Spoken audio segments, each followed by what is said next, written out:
प्रदेश का गठन हुआ। जनसंघ और बाद में भारतीय जनता पार्टी स्टेटहुड के समय से इसका दृष्टिकोण ये था कि उसको हिमाचल प्रदेश को ठुड मारना चाहिए।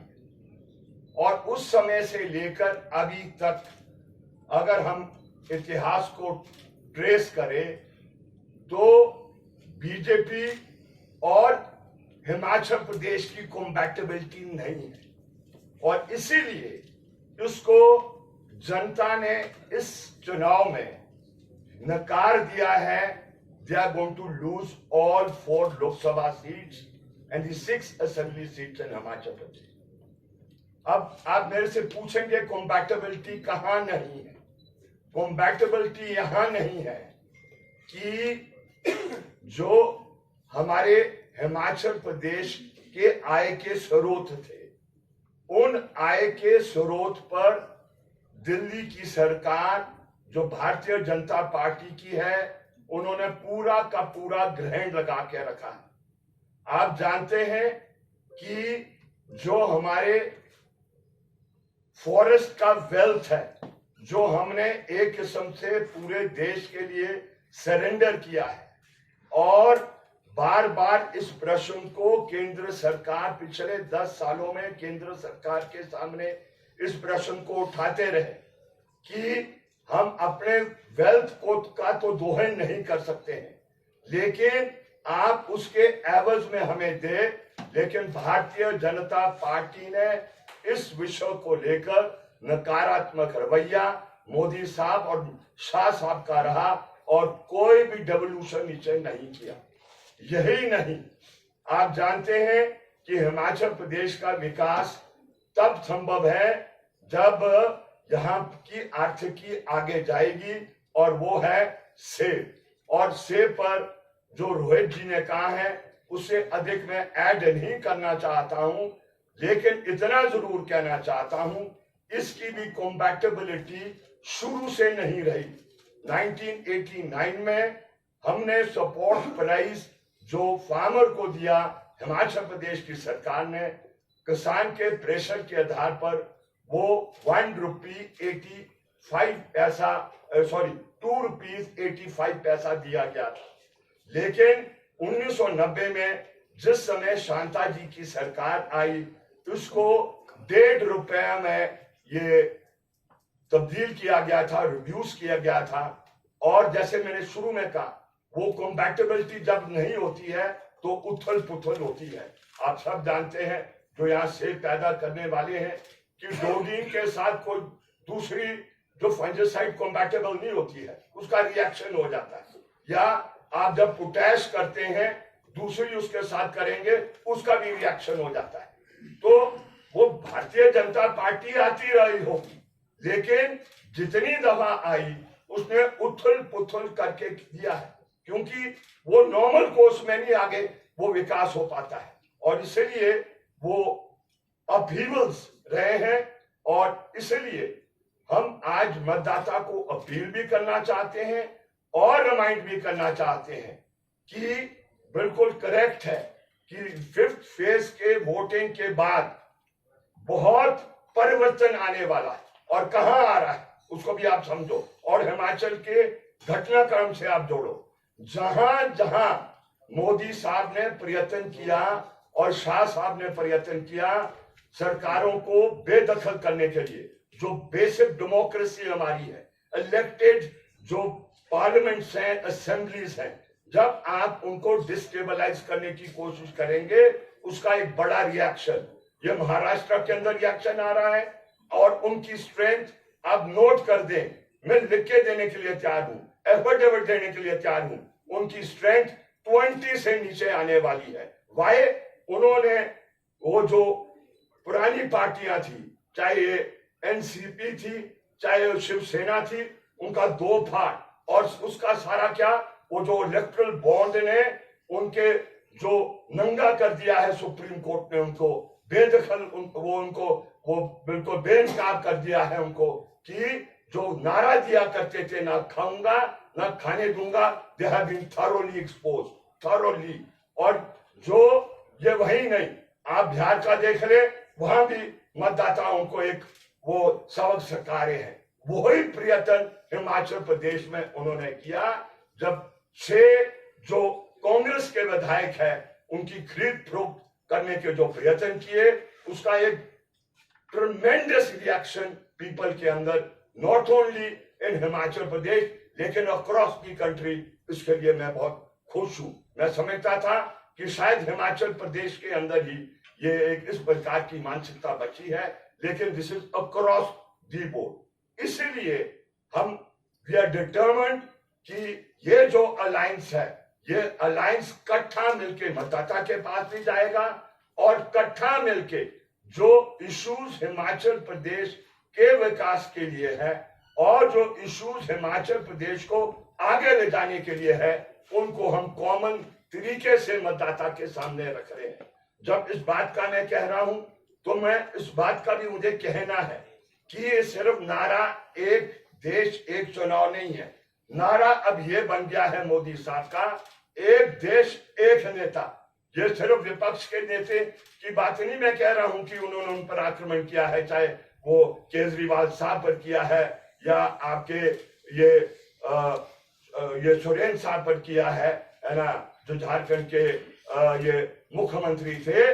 लेकिन within their own party also they have not tolerated, whether it was the former chief minister of Madhya Pradesh और ये विजय राज ये क्या कहते हैं वसुंधरा राज जो ये राजस्थान की इनकी नेता रही है, उनको भी कट टू साइज किया गया है। तो इसीलिए he is heading towards that. और इसलिए जब सुप्रीम कोर्ट ने कहा कि इलेक्शन कमीशन क्या होगा, वो निष्पक्ष होना चाहिए, डेमोक्रेसी तब इस देश में होगी। Most important pillar of democracy parliament है, असेंबलीज है, और उसके लिए प्लेन लेवल प्लेइंग ग्राउंड होना चाहिए। लेकिन जो सुप्रीम कोर्ट ने कहा इलेक्शन कमीशन कैसे गठित होगा, सुप्रीम कोर्ट के चीफ जस्टिस का एक नॉमिनी होगा, विपक्ष के नेता जो होंगे वो एक नॉमिनी देंगे और प्रधानमंत्री महोदय एक देंगे। लेकिन इसको थ्रू एन अमेंडमेंट उसको टर्न डाउन किया। तो इंटेंशंस आर वेरी क्लियर, चाहे वो इलेक्शन कमीशन हो, चाहे वो ईडी हो, चाहे वो इनकम टैक्स हो, all these organs of the state जिसका ऑटोनमस नेचर हमारा संविधान कहता है, उसको रखना है, उस पर आक्रमण है। और इसीलिए ये जो जॉइंट अलायंस है ये फील करता है this is an exceptional election after independence. कैसा इलेक्शन है? ऐसा इलेक्शन है कि जिसमें इस संविधान को बचाना बहुत अनिवार्य हो गया है। It is not only the need of the different political parties that exist in the country, लेकिन ये नीड है पीपल ऑफ दिस कंट्री का। ये संविधान राष्ट्रीय मुक्ति आंदोलन की धार ने बनाया है, कुर्बानियों से बना है, और वो आपके अंबेडकर साहब ने उसका वो हेड कर उसको बनाया है। लेकिन आज बड़े दुख से हमें कहना पड़ रहा है, सिर्फ उसको खत्म करने का कार्य नहीं कर रहे हैं, लेकिन जो हमारे देश के अंदर जो पिछड़ी हुई क्या कहते जातियां हैं और आपकी ये वो है, उसको वो रिप्लेस करना चाहते हैं, उसकी जो उसको रिजर्वेशंस थी उसको खत्म करना चाहते हैं, क्योंकि उनका कोर जो वोटर है और वो कोर जो उनकी पार्टी का है वो ऊपरी जाति के लोग हैं। माफ करिए जब मैं ऐसी व्याख्या कर रहा हूं, लेकिन मुझे आप गलत नहीं समझना। और इसलिए वो इस संविधान को समाप्त करना चाहते हैं। And this alliance stands for saving this constitution, saving this country, saving this people. And आखिरी बात मैं ये कहना चाहता हूं, इनका डीएनए, बीजेपी के वालों का डीएनए देख लीजिए, और इनका डीएनए इस प्रकार का है जो एंटी पीपल है, एंटी हिमाचल प्रदेश है, एंटी दलित है, एंटी फार्मर है। वो पिछले 10 इयर्स ने ये सिद्ध कर दिया है। जब इनका इम्तिहान हुआ वो ये साबित हुआ है ये प्रो पीपल कहीं रहे नहीं है। और इसलिए आज अगर हिमाचल प्रदेश का अस्तित्व को बचाना है, सेब की खेती को बचाना है, तो इस इंडिया अलायंस ने वाव कर दिया है आखिरी सांस तक इस लड़ाई को, इलेक्टोरल बैटल को आगे ले जाएंगे। And on all 4 seats we are going to defeat them, including the 6. वो असेंबली कॉन्स्टिट्यूंसीज, ये राइटिंग ऑन दी वॉल बहुत क्लियर है। इतनी ही बात मैं आपसे शेयर करना चाह रहा था। बहुत बहुत शुक्रिया, बहुत बहुत धन्यवाद।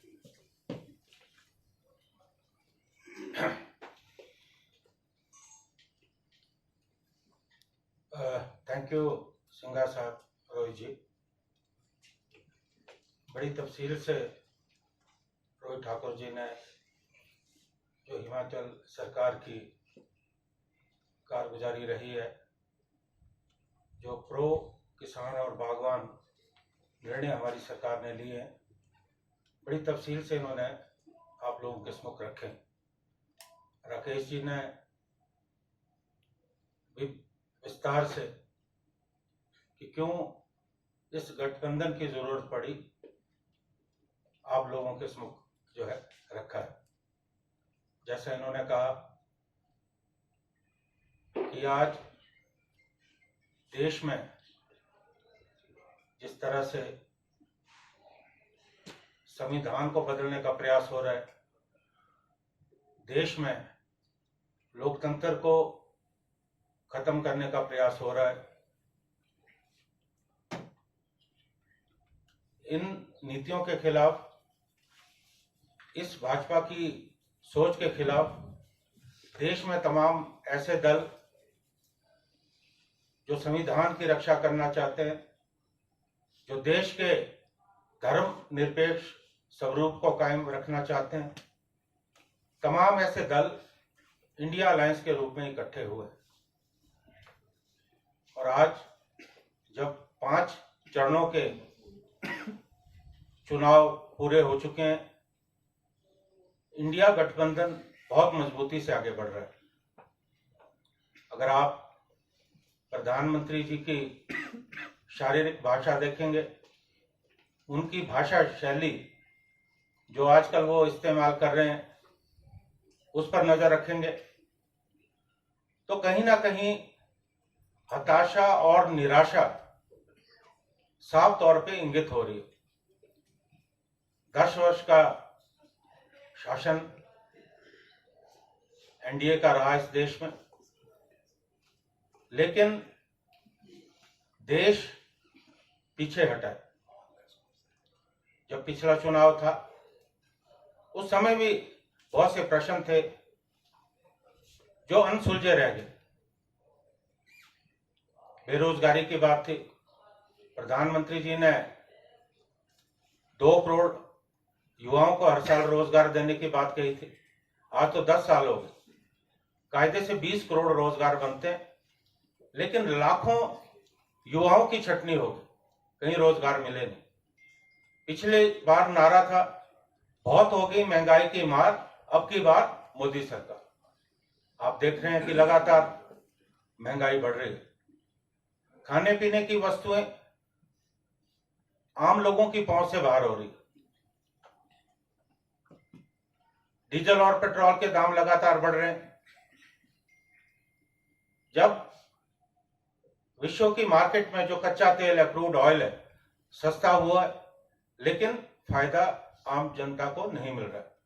उसी तरह जीएसटी, जिसे गब्बर सिंह टैक्स राहुल गांधी जी कहते हैं, अवैध रूप से वैध तरीका साबित करके जो है टैक्स वसूला जा रहा है जनता से।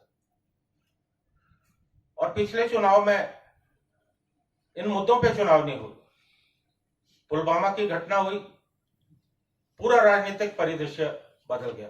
उसके बाद बालाकोट, और आज तक 10 वर्षों में ये हमें पता नहीं चल पाया कि बालाकोट की घटना के पीछे कौन जिम्मेवार थे। बहुत बड़ी इंटेलिजेंस की चूक थी। अगर विश्व में कोई और देश होता तो प्रधानमंत्री और गृह मंत्री जो है त्याग पत्र देने के लिए मजबूर होते, लेकिन उस घटना का इन्होंने इस्तेमाल किया और देश में जो है ऐसा माहौल बनाया कि चुनाव जीते। और आज इन मुद्दों पे चुनाव नहीं हो रहे। महंगाई का मुद्दा कहीं नहीं, बेरोजगारी का मुद्दा कहीं नहीं, करप्शन चरम सीमा पे।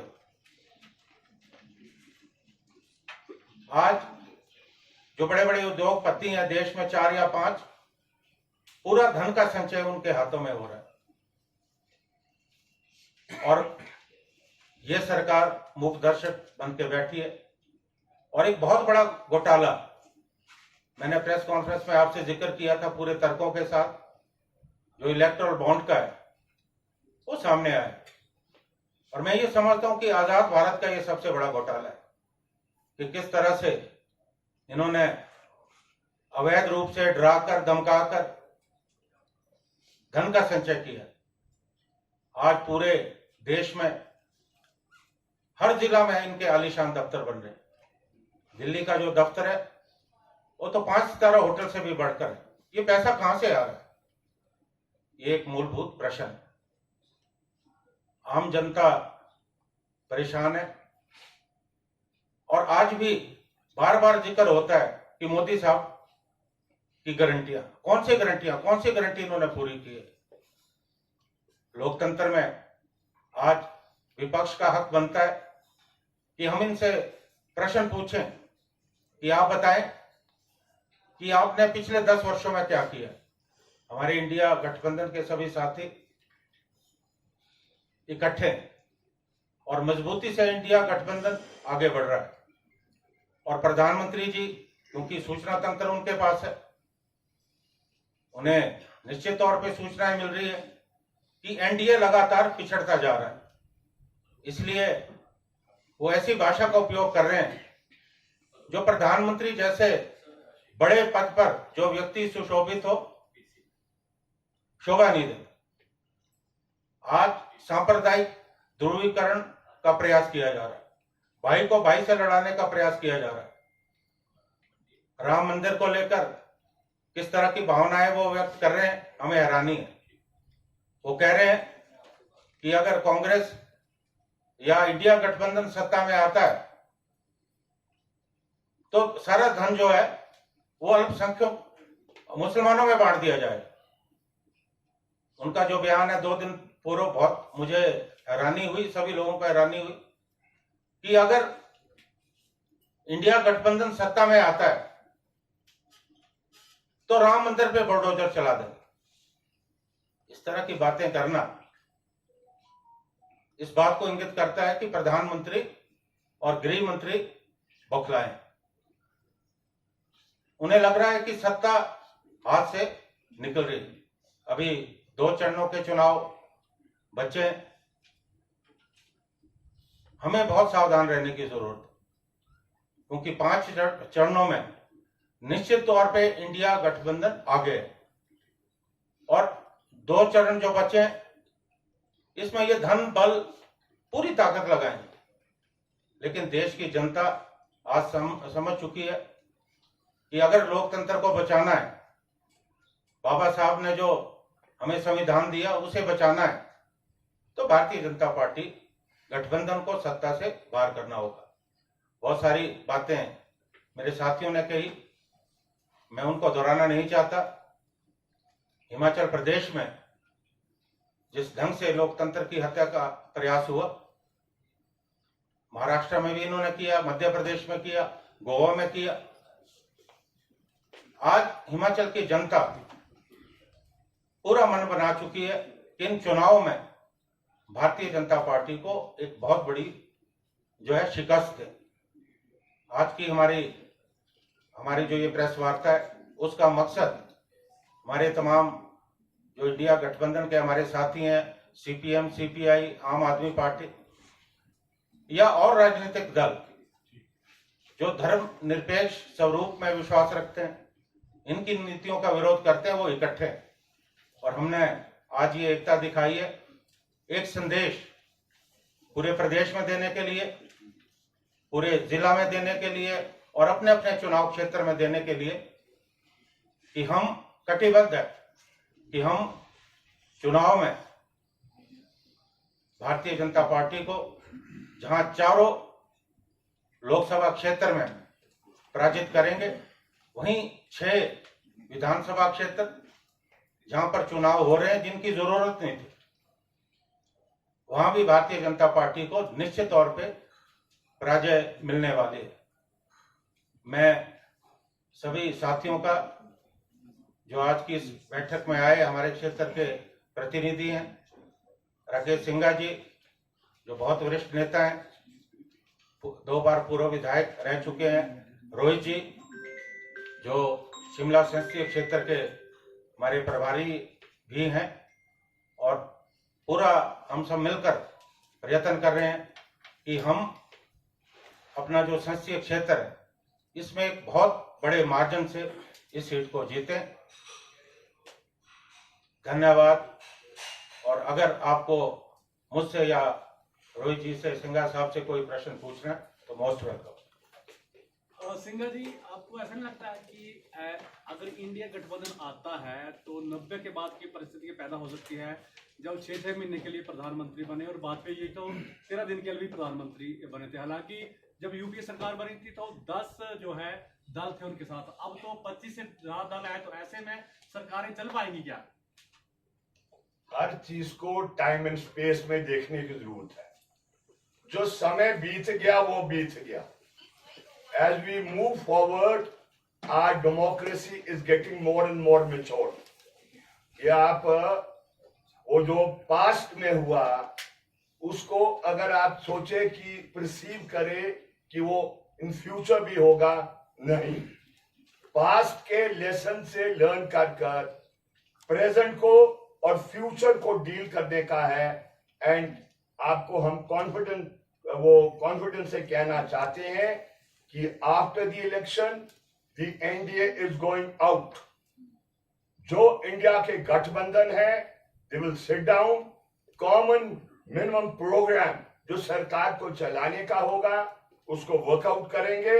And we can assure you and the people of this country and the people of Himachal Pradesh कि हम कुछ ऐसा नहीं होने देंगे जिससे जनता के मैंडेट को बिट्रे करे।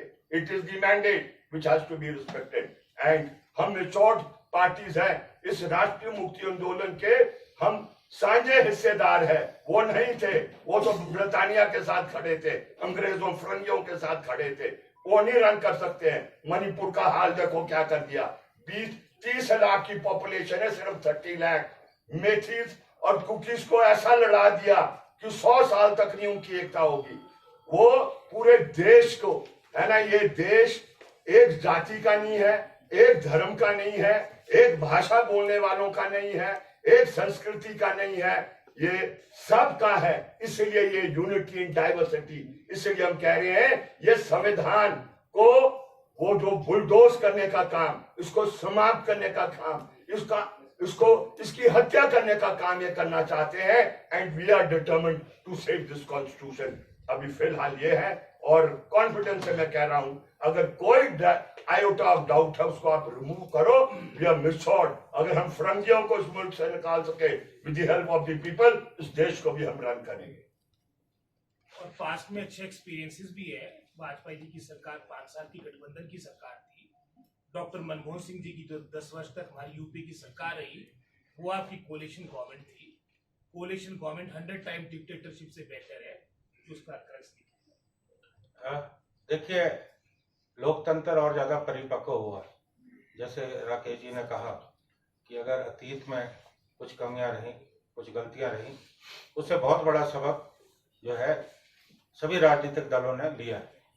और जैसा कॉमन मिनिमम प्रोग्राम बनेगा, उस आधार पर सभी गठबंधन के सदस्य इकट्ठे रहेंगे और इस मुल्क को जो है एक अच्छा शासन देंगे, जहां समाज के सभी वर्गों को, सभी धर्मों को, सभी जातियों को जो है आगे ले जाने का जो है प्रयास हो।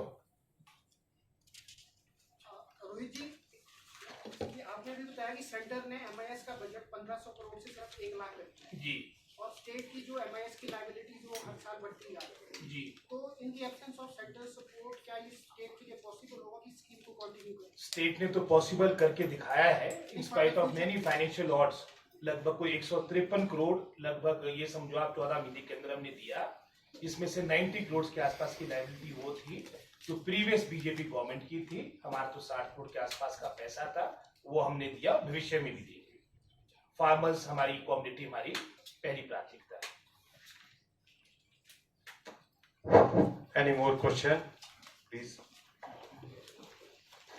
मैं इस पत्रकार वार्ता में हमारे बीच आई जिला महिला कांग्रेस कमेटी की अध्यक्ष वनीता वर्मा जी और प्रदेश सचिव आशा कंवर जी का भी स्वागत करता हूं। साथ ही इंडिया अलायंस के सभी वरिष्ठ नेतागण का धन्यवाद करता हूं और पत्रकार साथियों का धन्यवाद करता हूं।